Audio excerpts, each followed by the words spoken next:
espero que se ha formado, no solo no ha consolidado absolutamente nada en Ucrania, pero también ha tenido un efecto extraordinariamente negativo en lo que es el pacto de la OTAN, que ha sido siempre su némesis, ¿no? Su archienemigo. Primeramente, la OTAN era una organización que militarmente estaba como en suspenso. Los europeos habían preferido construir parques y hospitales y trenes y museos y no estaban aportando lo que el presidente Trump, por ejemplo, les exigió que aportaran, el 2% de su Producto Interno Bruto, hacia una preparación militar. Y no lo hacían, ninguno de ellos lo hacían. Bueno, pues en este momento lo están haciendo. Alemania inclusive ha prometido hasta un 3% y varios otros países han dicho que también van a incrementar su aporte a lo que es preparación militar. Dos países que se mantenían fuera de la OTAN, Suecia y Finlandia, sobre todo Finlandia, que tiene una larguísima frontera común con Rusia y ha mantenido un estatus de neutralidad por mucho tiempo, pues estaban ahí tranquilas y no se metían con nadie. Pero esta situación en Ucrania ha creado un cambio de opinión pública en estos países. Un 10, un 15% de las personas creían que tenían que estar en la OTAN, pero el otro 80 o 90% creían que no. Hoy se han invertido los papeles y casi el 80% de esas poblaciones apoyan el ingreso en la alianza militar. Los parlamentos de ambas naciones aprobaron esto y formalmente ya ayer o antes de ayer ambos países pidieron a la alianza militar de la OTAN admisión expedita. De hecho, hoy Polonia y los Estados Unidos han dicho que si en el proceso de aprobación, aunque todavía no sean miembros, si Rusia incursiona militarmente contra ellos, la OTAN estaría saliendo en defensa de Suecia, perdón, de Suecia y de Finlandia.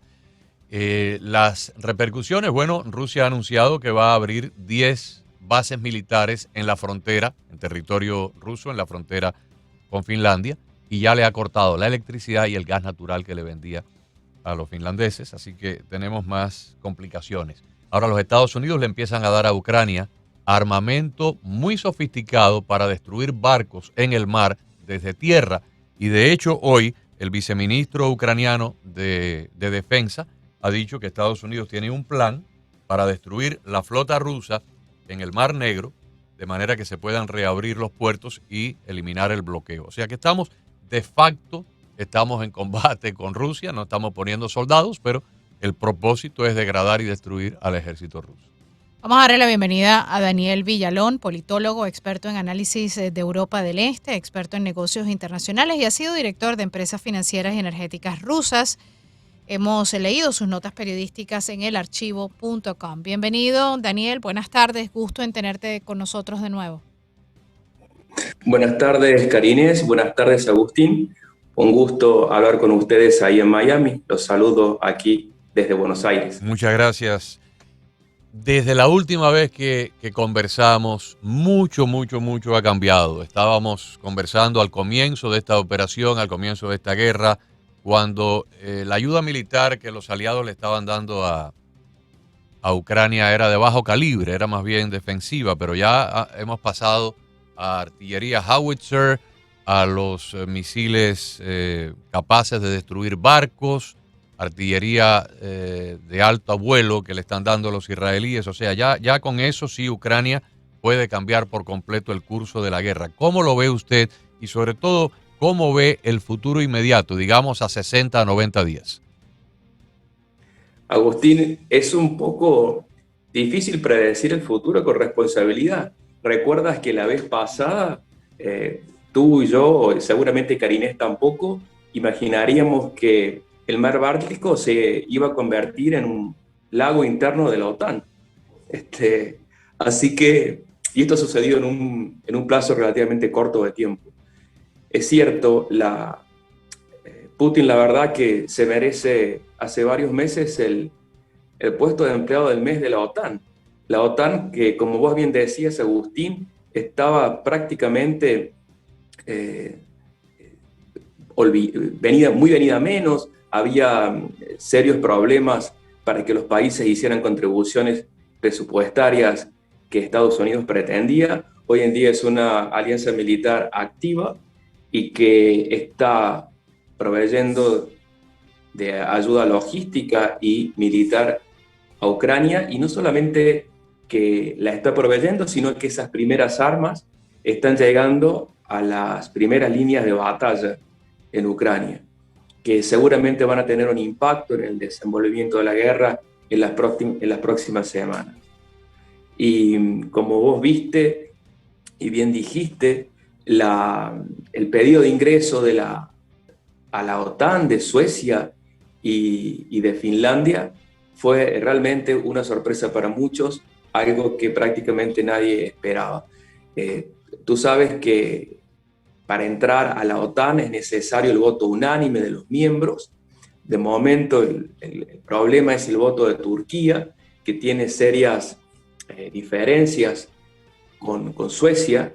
El presidente Erdogan ha dicho que no va a permitir el ingreso de Suecia mientras sigan dándole apoyo al PPK, que es ese grupo separatista kurdo que pretenden la conformación de un país independiente llamado Kurdistán en el territorio de Turquía. Pero seguramente estimo que esto es algo que con las negociaciones se va a poder lograr. Y también yo creo que Erdogan se está agarrando un poco de eso para congraciarse con Rusia, porque Erdogan ha sido un personaje ambivalente, en mi opinión, por supuesto. Esto es una apreciación nada más mía, puede estar completamente equivocada. Erdogan, sí, es miembro de la OTAN, pero no tiene el 100% de su corazón en Europa y en la OTAN. Erdogan es un tipo que tiene como 4 patas, y una la tiene en el mundo musulmán, el otra la tiene en el mundo europeo con la OTAN y la Unión Europea, la tercera pata la tiene en Rusia y la cuarta la tiene en Turquía. Y por supuesto, dependiendo de por dónde soplen los vientos o por dónde estén sus intereses, pues levanta una, levanta la otra y se queda con 2 o 3 sobre el suelo.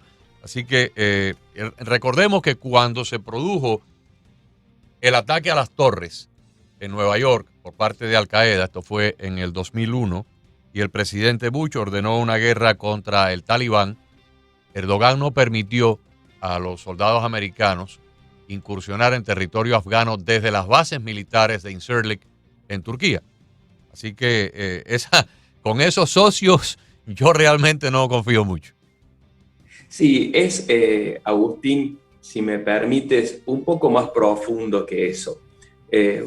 Por supuesto, Turquía se ha manifestado en base a la invasión de Rusia a Ucrania, reconoce que es una invasión de Rusia, un Estado soberano, reconoce que está mal y ha ofrecido su rol de mediador en tanto y en cuanto Turquía tiene muy buenas relaciones comerciales con Rusia y con Ucrania. Hace unos días, la semana pasada concretamente, hablé con un embajador de Turquía en un país muy importante, me voy a reservar la identidad, y me decía, mira, nosotros con Rusia como país tenemos muchos problemas, pero por nuestra mentalidad, por nuestra cultura, cuando tenemos que hablar de negocios o hablar de energía, de geopolítica, lo que hacemos es poner los problemas de lado y concentrarnos en el problema a resolver. Por eso es que tenemos un comercio importante con Rusia, un comercio importante con Ucrania, y me decía, mira, recibimos 5 millones de turistas rusos al año y 4 millones de turistas ucranianos al año. Hemos reconocido que lo que Rusia hace para Turquía está mal, que Ucrania es el país víctima en esto, y nos ofrecemos como un país tercero para que se lleven a cabo negociaciones. Y la vez pasada con Karinés, contigo, hablábamos de a dónde nos tiene que llevar a nosotros la autocrítica, ¿no? Erdogan, para tener algún tipo de actitudes, esto no es que lo justifique, ¿no? Pero fue bastante maltratado por Europa en sus intentos de ingresar a la Unión Europea, y también fue bastante maltratado por el mundo occidental en algunas cuestiones geopolíticas que tienen que ver con el vínculo con Turquía. Así que es entendible que Erdogan tenga, como tú bien dijiste, más de 4 patas, ¿no? Que levanta una y baja la otra según le va conveniendo, porque es un líder que es entendible que busque el mejor bienestar o lo que se entienda mejor que es para su país. País que, por cierto, no anda muy bien económicamente porque estaba leyendo en estos días que tiene una inflación cercana al 70%. Si nosotros acá en Estados Unidos estamos trinando porque tenemos una inflación que puede estar entre el 10 o el 15% en este momento, yo me imagino que los turcos con un 70% de pérdida de valor de la moneda deben estar al borde del apocalipsis. Claro, ustedes, al igual que yo, que soy argentino, entendemos el fenómeno de la inflación como mirado con ojos latinoamericanos o de países emergentes. Por supuesto que la inflación, el contexto inflacionario no es deseable para ninguna economía y castiga a los que menos tienen. El tema es que una cosa es la inflación en un país emergente como en cualquiera de los nuestros, donde los sueldos se ajustan en base a la inflación que ha habido, y es muy distinta el proceso inflacionario o el fenómeno social de la inflación en un país con una economía como Estados Unidos o la Unión Europea. Nosotros nos atamos al dólar y aumentamos los precios y los salarios. En Estados Unidos no te puedes atar al dólar. ¿Dónde nos vamos a atar nosotros? No hay a dónde. Exacto. O sea que nosotros entendemos mejor que nadie que los procesos inflacionarios, una inflación del 10% en Argentina o en Turquía no es lo mismo que una inflación del 10% en la Unión Europea o en Estados Unidos. Ahora, profesor, al comienzo, los primeros 30 o 40 días de la guerra, los ucranianos tenían misiones diplomáticas, se reunían acá, acullá, con los rusos y hasta estaban dispuestos a una serie de concesiones a cambio de que cesaran los bombardeos. Ni siquiera pedían la retirada de las tropas, que cesaran los bombardeos porque estaban en las puertas de Kiev, estaban por todos lados. Pero ahora están como medio envalentonados. Han obligado a retroceder. Primero, Rusia perdió la batalla de Kiev. Y en esta región del este, pues en algunos lugares los soldados rusos han tenido prácticamente que regresar con la espalda pegada a la frontera porque han perdido el terreno que habían conquistado. Ahora parece que los ucranianos no están dispuestos a ceder nada. Y de hecho, hace unos días el presidente de Francia, Emmanuel Macron, hablaba de la posibilidad de que los rusos se quedaran con esto o con aquello. Y Zelensky le dijo, de eso nada, no estamos dispuestos a ceder ni una pulgada de terreno. ¿Están dadas las condiciones para que esto o sea, por la vía diplomática no tenga ninguna solución? ¿Estaríamos mirando una guerra de largo plazo? Bueno, Agustín, mira, has abierto muchos temas, todos muy interesantes. Déjame ir uno por uno. Ucrania mantenía con Rusia un rudimentario proceso de negociaciones que fue interrumpido. Hasta ahí estamos bien. No fue interrumpido porque Ucrania se envalentonó. Fue interrumpido porque se descubrió la primera masacre de civiles, que fue la masacre de Bucha y de Irpin. A partir de ese momento, Zelensky le demostró al mundo que no hay nada que hablar con Rusia. O sea, es un país que no tiene el mínimo aprecio, no tiene el mínimo ajuste al derecho internacional. Como si fuera poco, luego siguieron las bombas de fósforo, que están prohibidas por la convención que rige a los conflictos bélicos, que es la Convención de Ginebra. Después se dio la gran masacre de civiles en Mariupol. O sea, es imposible dialogar con un monstruo que está cometiendo semejantes delitos de lesa humanidad, de genocidio en pleno siglo XXI. Eso fue lo que paró las negociaciones, por ese lado. Es muy valioso lo que vos dijiste, Agustín, de que los ucranianos están envalentonados. Yo te llamo a la reflexión, a vos, a tus oyentes, para que nosotros entendamos de qué se trata. ¿Por qué esta pelea Rusia la tiene perdida más allá de los logros o fracasos militares en cuestión? Estamos hablando de, no va digamos, el ejército ruso que está combatiendo en Ucrania, convengamos que no se trata de la crema de la sociedad. Son chicos que son traídos de la Siberia profunda, que son traídos de la zona del Cáucaso, y son enviados a un lugar que no conocen a pelear por algo Que no que ni entienden. siquiera saben lo que es. Del otro lado, tenés a un pueblo de millones de personas con lo que hay que tener bien puesto, dispuestos a morir por amor a su patria. ¿Cómo peleas con eso? Así es. ¿Cómo peleas con eso? Fue lo No mismo hay que le forma. pasó a Hitler con los rusos, pero al revés. Exactamente. No hay forma. No hay forma.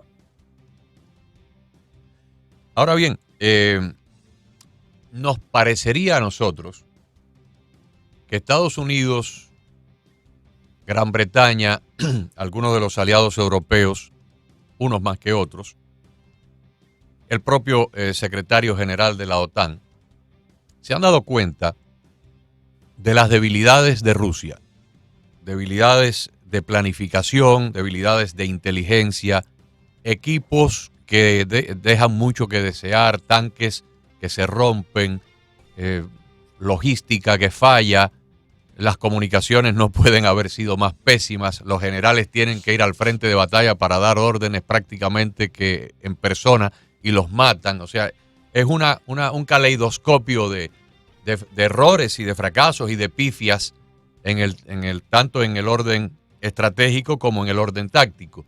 Entonces yo me imagino, me parece a mí, que la alianza de la OTAN ha dicho, bueno, pues nosotros vamos a aprovechar esto y vamos a tratar de desgastarlos lo más posible.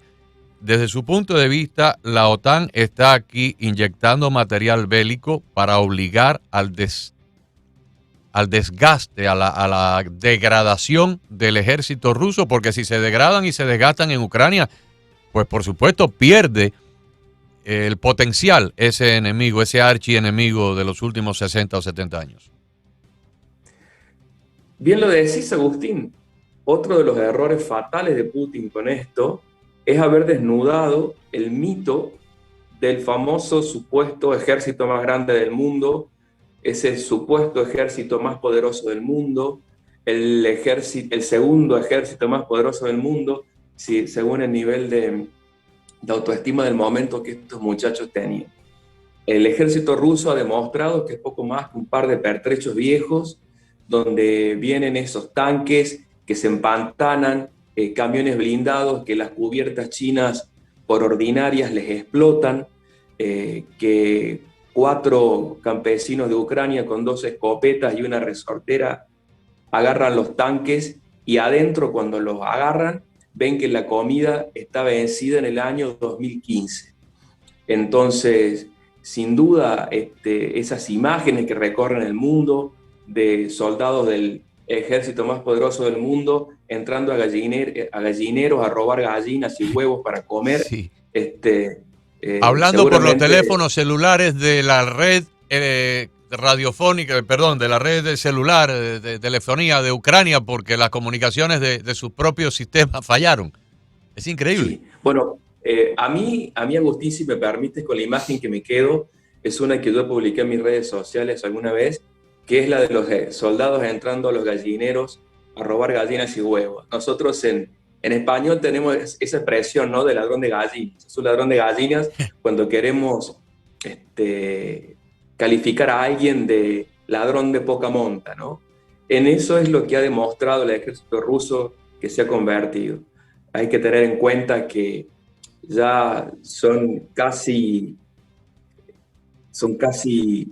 28.000 personas que han perdido la vida, 28, 29.000 personas, y no deja de ser algo muy doloroso porque son vidas también.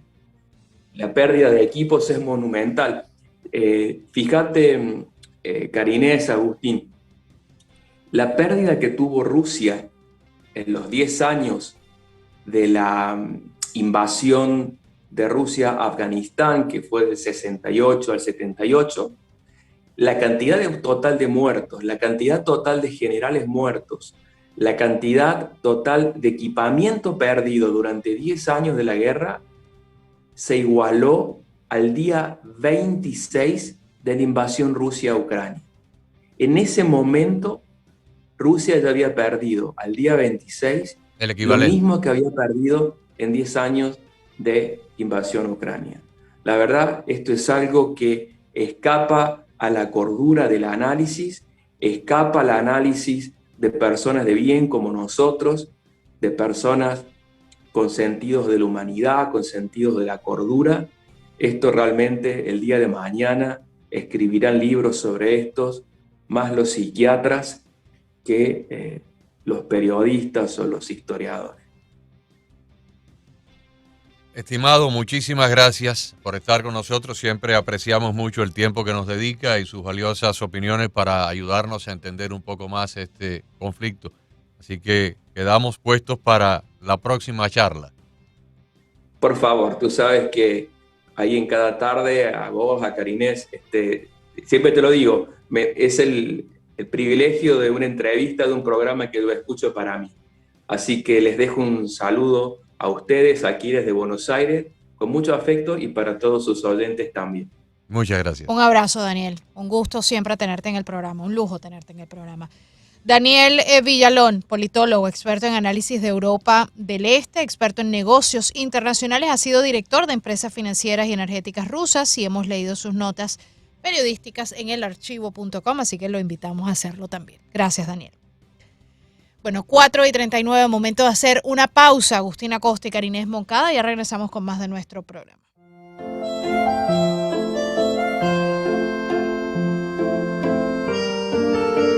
Momento idóneo para recomendarles que vayan a desayunar mañana o el domingo a Bonjour Bakery en cualquiera de sus dos maravillosos salones, el que queda en Kendall